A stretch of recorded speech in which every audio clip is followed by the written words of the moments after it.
Et ce que personne ne mange, ni nous, ni nos animaux, trouve encore preneur. Ça, c'est le travail de Bruno. Il est directeur des abattoirs d'Ussel en Corrèze.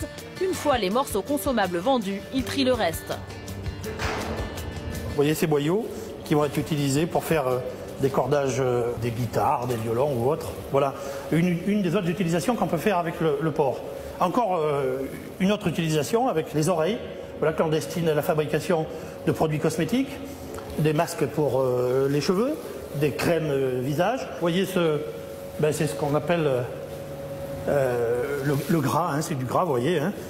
Je vous fais noter l'aspect gras et très tendre de cette partie du porc et qui eh bien, se destine à fabriquer le rouge à lèvres que ces dames utilisent grassement et qui vous permet, lorsque vous vous embrassez, d'avoir un porc entre vous.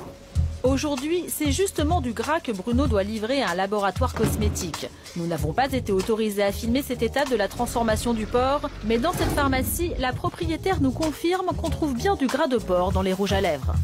Pratiquement tous les rouges à lèvres sont faits avec de la gélatine porcine. Et dans une pharmacie, du cochon, on n'en trouve pas que dans les cosmétiques. On trouve des médicaments à base de porc, soit le médicament en lui-même, soit l'enveloppe du médicament qui est composée de gélules.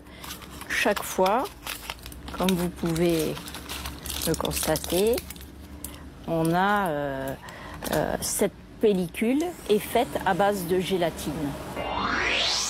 Si vous ne mangez pas de porc pour des raisons religieuses, pas de panique.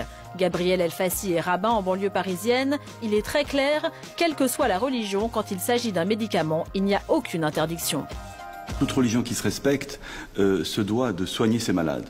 Donc à partir du moment où il y a, on va dire, un remède qui a été prescrit par son médecin, que cela contienne une matière grasse animale qui est infime,